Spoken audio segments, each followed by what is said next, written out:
Et donc vous devez conserver votre vin dans des ustensiles en argent, en or. Et donc elle a écouté ce conseil, on pourrait dire, de Rabbi Yoshua ben Hanania.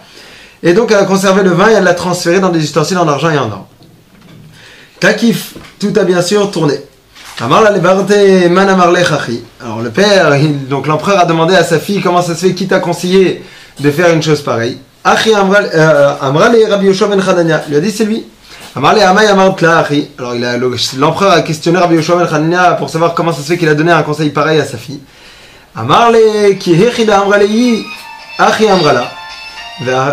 Et tout simplement, je lui ai répondu de la même façon qu'elle m'a répondu. Alors la Gemara elle demande si c'est ainsi que tout simplement on devrait dire que ça devrait être une condition obligatoire de la même façon que le vin ne peut se conserver que dans un ustensile qui fait partie des ustensiles les plus simples. Alors aussi la sagesse devrait se conserver que dans des personnes qui ne pourraient avoir qu'une apparence laid. Alors, il lui a dit, la Gemara a dit effectivement que s'ils étaient plus moches, on pourrait dire, alors tout simplement, ils auraient pu avoir encore plus de connaissances. Rabbi Eliezer Omer point. Rabbi Eliezer dit, Omer Mash lo shamashkin alalu nifsalim be'esech hadat, ab divrei Torah vishtakrim be'esech hadat, ad kan. Ok, c'est autre chose. Donc là, bon, cette fameuse histoire que tu as très, très bien traduite, vous savez que cette histoire d'Erhagam, c'est ce qu'avait fait Tchouva à Jean-Paul Sartre. Jean-Paul Sartre a étudié avec Béni Lévy, Béni m'avait raconté, et c'est en lisant ça il a vraiment adhéré à l'intelligence talmudique. Il a fait toujours entre guillemets, c'était pas juste, mais c'était cette histoire qu'il a beaucoup. Pourquoi ? Parce que Sartre avait cette grande théorie que effectivement la laideur rend intelligent et la beauté rend bête. Et quand il a vu ça, quand il a dit ça, il était comme un fou. Mais bon, en gros, l'histoire c'est quoi ? Comment ça se fait que alors, on comprend tous. Comment ça se fait que la beauté rend bête, empêcherait l'intelligence. Au point, il dit que s'ils avaient été intelligents, ils auraient été plus moches, les grands rabbinim, comme Rabbi Yochanan qui était très beau, parce que Rabbi Yochanan était tellement beau qu'il allait devant les mikvés des femmes, quand elles sortaient et qu'il est beau, elles avaient des beaux enfants. Aujourd'hui, un Rama ferait ça, on le met en prison. On dit, un sadique, il allait comme ça, dans sa beauté, devant les femmes qui sortaient du mikvé. Dans toute innocence. Et donc, en toute sa liquide, bien sûr. Mais alors, comment ça se fait que la mocheté rend intelligent ? Par rapport à ce qu'on vient de dire, qu'est-ce que vous dites ? Je pense pas qu'il veut traduire par la beauté ou la mocheté, quoi. L'intéressement de sa personne ou le désintéressement de sa personne. Oh, c'est-à-dire que le désintéressement de la personne, c'est ce qui permet aux gens d'être intelligents. D'acquérir la sagesse. D'accord, très bien. Mais pourquoi ? Pourquoi la beauté ? Alors moi je vous dis la théorie de ça, mais je pense que c'est aussi le pshat, si on peut l'utiliser. C'est que la beauté fait que... c'est très fin comme idée, sur ça il avait raison, et c'est confirmé par nos sages. C'est que la beauté fait de toi un objet. Puisque tu deviens un objet de désir. Ou ce qu'on appelle t'instrumentalise. Elle fait que tu deviens un foyer de regard convergent vers toi, et donc comme tu deviens un objet, tu es complètement limité par l'agdara, la définition de ta beauté, qui t'empêche d'être dans la liberté d'être autre chose que toi. Ce qui neutralise l'intelligence dans la beauté, c'est que justement tu es, et c'est ça c'est que tu es trop toi-même, tu es trop limité à toi. Or, toute l'intelligence, c'est quoi ? C'est la capacité, comme on l'a dit, d'être concerné par la chose qui est par toi. Donc la mocheté y aide, puisque la mocheté fait un détachement de soi par rapport à soi. Et donc, elle t'ouvre à l'altérité, alors que la beauté t'ouvre à l'identité. C'est très clair que c'est comme ça, c'est sûr que c'est comme ça. Bon, maintenant, on va pas parler de ça, mais vous savez qu'il y a quand même une grande contradiction, puisque d'un autre côté, on dit que Rabbi Elazar, quand il était malade, Rabbi Yochanan était le voir, et que Rabbi Elazar pleurait. Et que Rabbi Yochanan a dit, mais pourquoi tu pleures ? Il a dit, est-ce que c'est parce que tu n'as pas étudié la Torah ? Il dit, non, je sais très bien que chacun étudie ce qu'il doit étudier, un peu, beaucoup, chacun il cache les beaux bachamay. Est-ce que tu pleures parce que tu n'as pas d'argent ? Il a dit, non, pas tout le monde va mériter deux mondes, non, je l'argent, il n'y avait pas un sou en l'aide. Il dit, est-ce que c'est parce que tu as perdu tes enfants ? Et Rabbi Yochanan, il montre pour le consoler, l'os de son 10e enfant qui était mort. Il lui dit, non, je sais très bien que les gens vivent ce qu'ils doivent vivre, c'est une illusion, la mort, Il y a des gens qui doivent vivre 1 an, des gens qui doivent vivre 100 ans, il y a des gens qui doivent vivre 120 ans. Un papillon doit vivre 1 an. Chacun a la vie, c'est très bien comme ça, et je n'ai aucune talle. Ah, pourquoi tu pleures? Il dit parce que tu es beau. Et qu'un jour, cette beauté va pourrir dans la terre. Et là, Rabbi Yochanan lui dit, ah là, si c'est ça, t'as raison. Et il se met à pleurer avec lui. Donc là, on dit que la beauté, ça rend idiot. D'un côté, on dit que la beauté, c'est la seule chose sur laquelle on peut pleurer, plus que sur les enfants qui sont morts, plus que sur la Torah, plus que sur tout. Ça veut dire quoi alors? Et en plus, c'est une contradiction. On va te dire que la beauté, c'est pas bien. Il y a une autre histoire qui est encore pire que ça, c'est Rabbi Akiva. Vous connaissez Rabbi Akiva, l'histoire de la femme de Tondoro Fusaracha. Rabbi Akiva avait des débats avec philosophiques en public avec Tondoro Fusaracha, et Rabbi Akiva lui donnait des raclés chaque fois. Et il n'en pouvait plus. Comme sa femme, c'était une femme très très belle, la plus belle femme romaine. Et il lui a dit, écoute, Eloké chez les loups, Sonezima, le Dieu de ces juifs, il déteste la luxure, le laisser-aller sexuel, va draguer cet homme, fais-le tomber, je te le permets, et comme ça, après je vous lui donnerai les tailles, parce qu'il n'aura plus la force. Elle, c'est une Ishakshera, lui c'est Ishakshera, mais son mari de Baal, elle écoute son mari, elle va draguer Rabbi Akiva. Et quand elle arrive dans toute sa beauté splendide pour Rabbi Akiva, il crie, il crache et il pleure. Il crache, il dit cette beauté n'a aucune importance. C'est nul la beauté. Je ne me laisserai pas piéger par cette beauté. Il rit parce qu'il voit Beroi HaKodesh, que cette femme un jour sera sa femme. C'est la 3e femme de Rabbi Akiva. Rabbi Akiva a eu au moins 3 femmes, d'après les textes, puisqu'un jour elle s'est convertie. C'est une des sources de la richesse de Rabbi Akiva, richesse matérielle, pécuniaire. Puisqu'on dit qu'il y a 5 sources, une des 5 sources, c'est que cette femme était très riche, elle lui a amené beaucoup d'argent, et elle s'est convertie, c'est devenu la dernière femme dans la Akiva. Incroyable, ouais. Et il pleure parce que cette beauté un jour sera enterrée sur la terre. Ici la contradiction, elle est dans l'attitude même de Rabbi Akiva, puisqu'il crache pour mépriser la beauté, et il pleure que cette beauté elle soit un jour sous la terre. Donc dans le rapport à l'esthétisme, si vous préférez, par rapport à la beauté, on est dans le nœud même de la contradiction. C'est que la beauté, c'est la plus grande épreuve.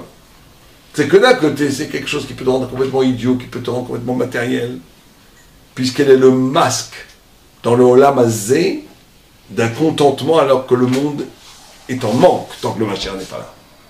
La beauté te fait pactiser à un moment donné avec l'acceptation du monde comme il est. L'esthétique grecque, c'est de voir dans l'harmonie absolue du tout et dans la beauté absolue de tout, l'idée que le monde est très bien comme il est. Et ça, c'est l'anti-Torah par excellence.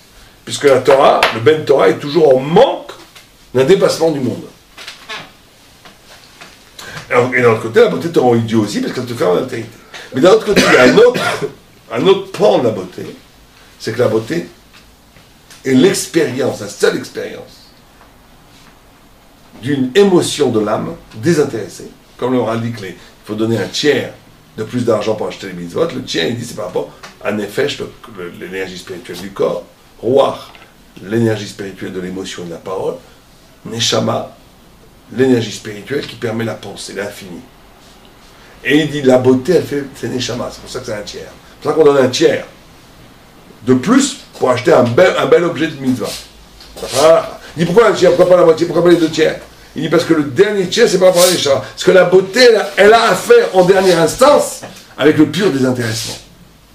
On n'a jamais vu un animal s'émouvoir d'un coucher de soleil. On n'a jamais vu un animal, tu mets du Mozart ou du Bach à un chat, il ne tend pas l'oreille du tout, il s'en fiche complètement. Il n'est pas sensible à la beauté parce qu'il n'a pas d'âme. Il est complètement atrophié, bouché par rapport à la beauté. Donc c'est le sentiment de l'âme. Et donc on est ici dans la contradiction. Mais cette contradiction, c'est le choix même de l'art. C'est que d'un côté, ça peut te rendre idiot. Si tu réduis, parce que c'est ça, vous comprenez que c'est pas un hasard. Si le lieu même où se dévoile la sensibilité de l'âme est le lieu même du piège le plus ultime pour s'enterrer dans l'âme basée. Parce que la beauté, elle a cette capacité de cristalliser le présent comme un absolu.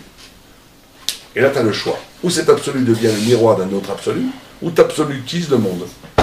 Tout l'art contemporain, l'art des goïms, est une façon d'absolutiser le monde. C'est pour ça que les grands artistes, très souvent, ils ne sont pas du tout religieux. Parce qu'ils disent, j'ai pas besoin de la religion, j'ai un autre absolu. J'ai l'absolu de l'art.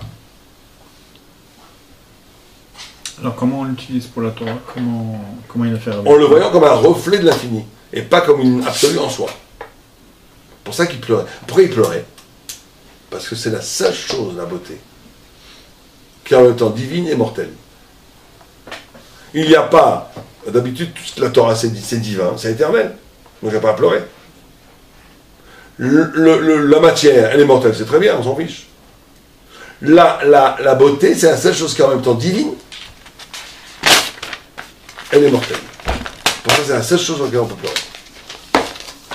Alors pourquoi Rabbi Shimon Yochanan dit que ceux qui sont beaux, Parce que quand toi-même t'es beau, tu vas pas t'extasier sans ton beauté. Un coucher de soleil, un lever de soleil, le visage d'un enfant et tout ça, c'est une beauté qui peut t'envoyer à l'au-delà.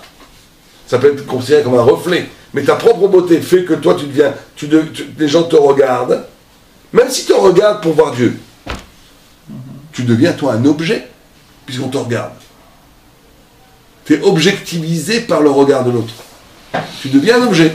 Or, le fait que tu es un objet, ça fait que tu es limité à toi-même. C'est l'antidote de l'intelligence. Alors pourquoi Rabbi Yochanan ça l'a pas dérangé? Et pourquoi il le cherchait justement d'être l'objet? Non. Il utilisait devant l'humilité. Ah, oui, c'est sûr que Rabbi Yochanan a pris ce danger. Vous avez raison. Rabbi Yochanan, le fait d'être regardé comme ça, c'est ce qu'il dit. C'est pour ça qu'il aurait été encore plus intelligent s'il n'avait pas été moche. C'est ce qu'il dit. Parce qu'il y a Gemara. Puisque Rabbi Yeshua ben Chaya dit, mais tu as des confrères à toi qui sont très beaux et très moches et très intelligents. Il a dit, si elle était moche comme ça, elle aurait été plus intelligente. Rabbi Yeshua ben Chaya, il considère que c'est indépassable. Quand c'est toi qui es beau. C'est une preuve, mais la Khalfa comme Rabbi Yochanan, toujours, c'est une preuve qu'il avait toujours raison, non?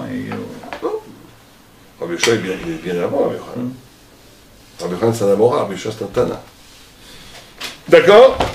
Alors, continuons. Vas-y. Alors, attends, après, il dit une chose, là, juste, il jette quelque chose au milieu de la phrase, là. Tout d'un coup, il dit Rabbi Eliezer Omer, Mashlosha Mashkim Alelu, Nif Salim Basir Hadas, il se perd tic-tac. Attends, l'eau, elle se Nif Salim Basir Hadas, oui. Il peut avoir la poussière qui tombe dedans tout de suite, quoi. Abdivre Torah, Mishtakrim Basir Hadas. Au niveau de la halakha aussi. C'est trop mashkim que c'est Sachadat, au niveau de la shmira, au niveau de... Ouais. Alors, c'est pour... D'abord, quel rapport avec tout ce qu'on vient de dire maintenant? Et pourquoi la Torah, elle s'oublie très rapidement? Tchic-tchac. Elle s'évapore. Une des qualités de la Torah, c'est qu'elle s'évapore. Qu'est-ce que vous dites? Ah, c'est comme les choses précieuses. Les choses qui sont chères, elles se perdent très facilement. Ah bon, au contraire. Les bijoux des femmes, elles les cachent, elles les gardent. Oh, ouais, mais il faut bien les cacher, justement. Il faut faire beaucoup d'efforts. Les voleurs, mais il n'y a pas qui va te voler ta Torah. Non, mais vous devrez trouver la réponse avec ce qu'on a dit déjà. Qu'est-ce que vous dites? Qu'est-ce que tu dis, Rabbi Yona? Comme la beauté, elle meurt, et ben la Torah aussi. C'est la même chose. Enfin, elle ne meurt pas, mais... Oui, mais pourquoi? C'est très simple. On vient de dire que la Torah, c'est le Sechel Elyon. On vient de dire que l'homme, pour tout divertissement, tout divertissement, c'est un retour au monde. Au monde dans sa configuration d'être. La Torah s'évapore. L'effort constant d'éveil, l'effort constant de vigilance par rapport à la vérité est énorme. Parce que très rapidement, tu retournes dans l'être. Vous n'avez jamais vu ça après Kippour? J'ai toujours été frappé de ça après Kippour. Que pendant Kippour la nuit, là, les gens sont vraiment des anges bleus. Et après, Souda, ça redevient de façon encore plus fort. C'est pas vrai, moi j'ai toujours été frappé ça aussi clair dans les enterrements. Les gens dans les enterrements, c'est des grands pleurs et tout. Après, on rentre, le petit repas et tout, ça devient les blagues, le football et tout. Pourquoi est-ce que la chair reveut son droit? Il y a un phénomène. Force de gravité. Quand tu montes en spiritualité, si tu ne fais pas attention, oulala, la chute va être très dure. Pourquoi? Parce que le corps se venge. Et le corps se venge pas en ne faisant toi un barbare, en devenant le sentiment de pureté que tu as après Kippour. Au lieu de t'élever, il peut très rapidement t'amener dans une notion où tu redeviens un enfant. Donc voilà, mes parents sont perdus. Donc maintenant, toutes les avérotes sont perdues. Allez hop, avant on commençait à me dire, t'as fait attention, j'avais une conscience. Fais attention, t'as accumulé un peu trop d'avérotes, tu risques, les gens mitigeaient leur appétit, etc. Mais quand ils ont été lavés par Kippour, ils redeviennent à zéro. Bon, allez, c'est parti pour une nouvelle fiesta. C'est très souvent comme ça. Et c'est pareil, après un enterrement, quand les gens mangent et tout, tu vois très bien, moi ça m'avait beaucoup choqué. Des gens, même des endeuillés très proches, la rigolade, des gens rigolent, c'est pas mal. Alors des gens te disent c'est nerveux et tout, c'est vrai. Mais c'est plus profondément que ça. Alors Volpe disait que le c'est comme dans l'espace, le passage d'une navette entre plusieurs atmosphères à la Terre, c'est le moment le plus dangereux lorsqu'une navette doit... Oui, bien sûr. Dans l'atterrissage, dans les avions, c'est en haut, tu risques de mourir avant qu'un pilote se fracasse sur la montagne, mais tu risques rien. Mais ça l'atterrissage, il décolle. Mais ici, ça veut dire quoi? Ça veut dire que le corps se venge. Il faut bien comprendre que la Torah c'est très beau et tout ça, mais qu'on a toutes sortes de choses en nous, à l'intérieur de nous, des midotes, du corps, le monde, la société, qui est contre la Torah. L'antisémitisme, c'est pas juste le juif le goy qui déteste le juif.